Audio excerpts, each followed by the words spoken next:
Hi, welcome. My name's Cassie Gregory, and I'm an intuitive artist. And I want to thank everyone who has chose a card. If you haven't had the opportunity to choose a card, I'll give you that chance now. So just choose the image that you're intuitively drawn to, and in a few moments, I will explain to you the messages that came through for this week. This will be my card deck, the Guardians of the Green. I'm just getting so excited about sharing this with everyone. So I'll give you that moment to let you sort of feel into what card you'd like to choose. Just breathe in deeply, just relax and feel into it.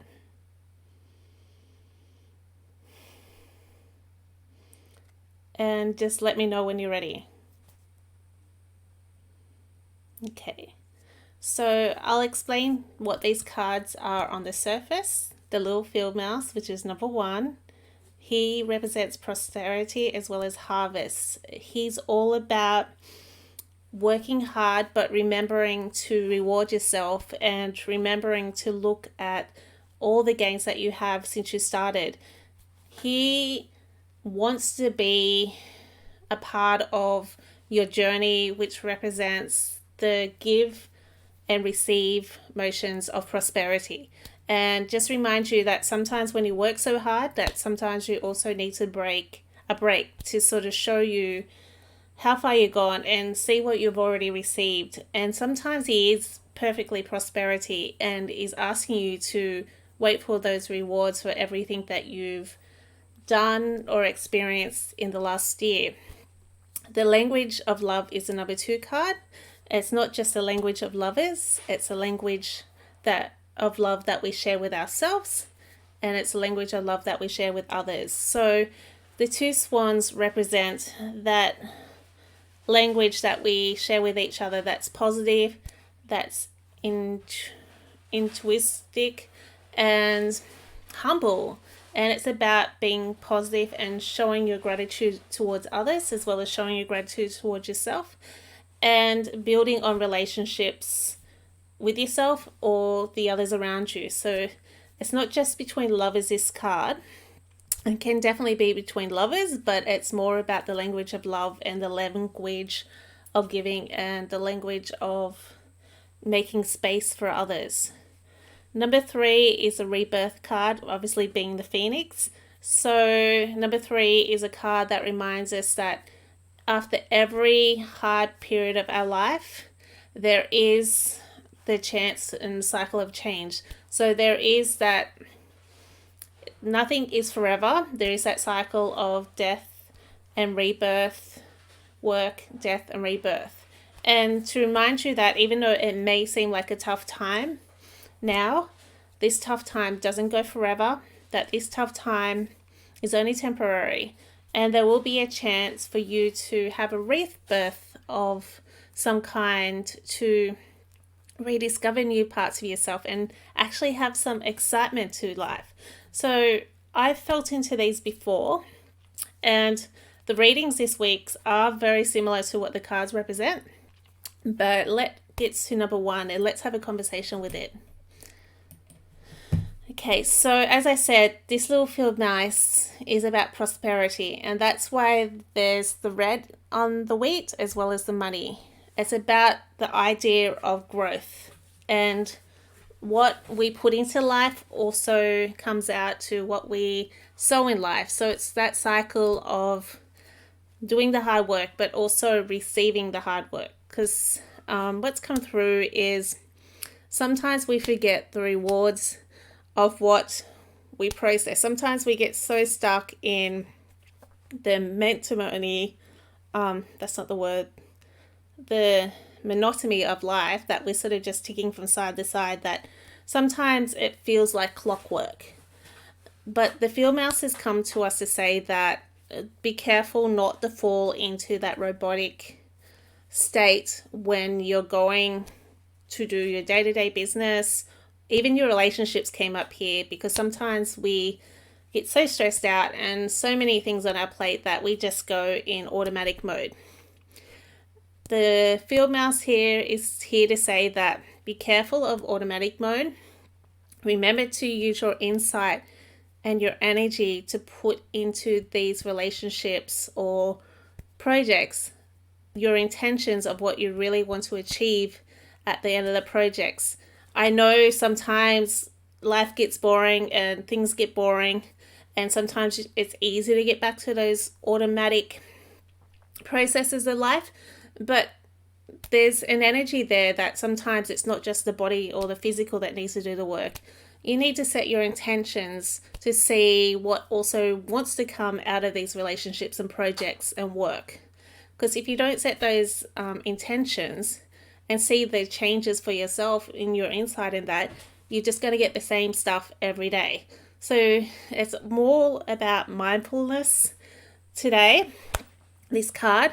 And he's saying that with these intentions, you can actually see more and look deeper into your relationships, look deeper into the projects, and actually feel it and see that it is actually exciting, that it's not just a day-to-day in and out, in and out. You, once you set those intentions and see where you want these things to go, you will see those little changes, you will see those little reflections of you, and it will make this monotonous work more enriching for you and more important to you. So that's for number one. If you chose number one, just remember that sometimes you just need to put a little bit more of yourself into your relationships and your projects to see more of yourself come back as well. Okay, so number two, the two swans. I really love this card, and this is one of my recent paintings, and I really didn't want to finish this one because it felt so good. The energy was kind of like a rainbow. There's so many colors that, even though it's white, there's so many colors that I wanted to put into it. And if you look close, there's actually blue and pink tinges and green and purples and yellows. So it looks like it's bland on the outside, but there's so many colors that's enriched in love. And I think that's what's the message that's coming through for you at the moment, that you don't always see what you can see on the surface. You want to see what you want to see on the surface, but if you allow yourself to look much deeper into your relationships with others, you'll see so many different colors and so many new things that you wouldn't think to discover if you just skimmed on the surface. So where you probably just see something that's white on the surface, and most people just see what's white. But if you take that relationship with that person, I think it's more another person at this time, to the next level, and actually ask a few more personal questions and allow them to come in a little bit. Even the swan's putting his wing up and say allow them to come in a little bit instead of going like this. You'll see a lot more colors to people and a lot more depth to people that you probably didn't think was there. There's a feeling in the air of, I'm too busy at the moment, let's just skim across the surface. I think all these cards are telling us to sort of look a little bit deeper in aspects of our life at the moment. I think because it's New Year's, we're in the hustle and bustle, we want to make things of this year. So I think all these cards are really just reminding us that sometimes settle into it and remember what life's all about. Sometimes it's not trying about getting things done. It's about coming back and feeling into things and seeing what can grow from the things that we already have. And I don't know, there's a sense of resourcefulness that comes up from other people in other relationships that we may have not taken notice of because we're too busy just putting people in categories. So these cards have come up unexpectedly about talking about actually looking at people for who they are, not just putting people in categories because they fit an easy sub-route. It's more talking about look at people and see where they are really in your life, not just easy in your life, but where they really are in your life.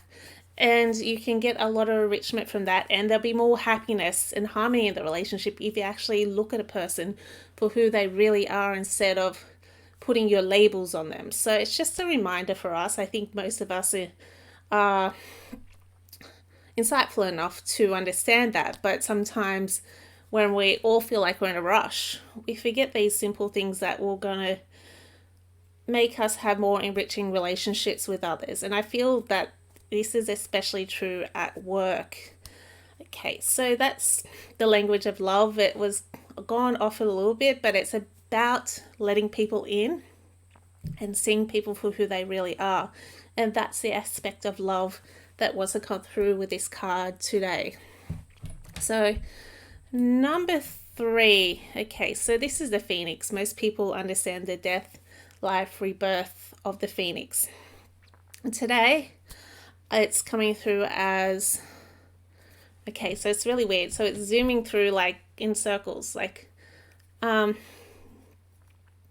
of I got the heartbeat, like rapid.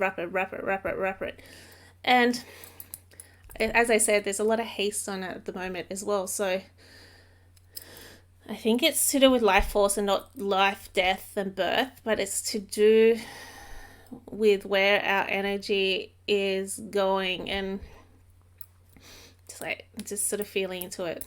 As I said, I've got the heartbeat coming up at the moment. It's not like dun, dun, dun, dun. It's like, and I think a lot of people are in a panic, and I think it makes sense for me because 2020 was a day of just rest, and a lot of us didn't really get a chance to live 2020 like we really wanted to. So number 3 is about asking about why is the haze. Is it because that there was too much stillness for you, or you don't like being still, or what is this is what came through. What is your problem with being still? Why do you feel like you need to rush ahead? Why do you think you need to rush now? Do you really feel like it's the right time to rush now? Is it because it's something you feel like you need to do? Or is it something you feel like because you had too much rest that you think like your mind says, oh, I felt like I was so unproductive last year. I have to get something done this year. But you must realize that this is the start of the year. There's a lot of things that can happen within this time, and a lot of things that need to be put in place in this time. And there's no need to stress yourself to make these things happen. If you feel like you're still needing that time to sort of rest and recalibrate yourself, because it was a system shock for the whole world. It wasn't just a system shock for you. It was a system shock for the whole world. Some of us are recalibrated and ready to sort of shift into the new way of being, and some people float into this. But some people just need some more time to adjust with what's going on. And some people feel like they're being left behind. And this card's saying, no, don't feel like that. You've got a whole year to sort of recalibrate. If anything, if you're not ready to sort of spring out into action, that's okay. You need to follow your own rhythm as well, not just the universal rhythm or the universal truth, not all the universal thing that you feel like you should do because everyone else is just trying to catch up. We don't need to catch up on everyone else. We need to catch up on what's going with us. And we can achieve so much more by learning to rest and learning to understand our own cycles. And there may be something that you still need this rest for, to go deep inside, for you to get that insight to know what exactly next. Because it just feels like if you come out prematurely, you might be just chasing what everyone else is chasing. But if you take that extra time to really let it, I guess, incubate in your body, you will come out and give birth to something that is more you and more aligned with you as well. So this is what the Phoenix represents for this week. I would love to have your feedback, and if you really love my art, I do have some 2021 calendars left as well. So they're actually $10 now because I don't really want to hold on to them, because I just really feel like they need to go out in the world and have a life of their own. I'll come back to my face. So this is them. And this is all the different animals inside. They all come with a quote as well as the moon cycles. So, and a gratitude list. So you can sort of just reflect back on yourself and see what you're grateful for this week as well. And if you like these readings and it's something that you want to be part of, Hello, Adrian. As well, you can always come and join me for my women's circles as well. So they are called the Sacred Sovereignty. So it's a circle where you can share and be a part of enriching women who want to share their story with you and also want to listen to your story. I also love to have meditations in there and card reads, as well as offer support for you as well. So if it's something you're interested in, please connect with me. And it's not too long until I bring out the program Cultivating Your Kingdom as well. So that will be coming out very shortly. So if you resonate with that, I will give you more information in these lives and in our group. But thank you all for being a part of this. Love and light, Cassie. Mwah. Bye all. And if you haven't joined us and you want to be a part of our group, it's Women Who Roar. And I will put the link to our Facebook group down below, because if you want to be supported by a group of strong women and also want to support women and be running with them, and you feel like you're want to be a bit wild and free with your life and be very creative with your life, please come and join us. Because me personally, I want to be with people and I want to help people break free of those limiting beliefs and also help them grow into the beautiful person, not only that they are, but the beautiful person they want to be. That's why I've started this group, and this is why I started these readings, so people can have a little bit of insight along the way. I'm also going to do art therapy classes as well, just to help you get some activities to help you, I guess, have a bit more self-awareness about what's happening outside of you as well as what's happening inside of you as well. So I'm so excited about that as well. So I will continue these readings. I'll probably be once a month. And I will be adding lots and lots of other goodies in this group as well. Anyway, thank you all for being a part of this. I hope that you got something out of this today. I would love your feedback as well if something resonated with you. Okay, so I'll go now. So love and light, Cassie. Bye all.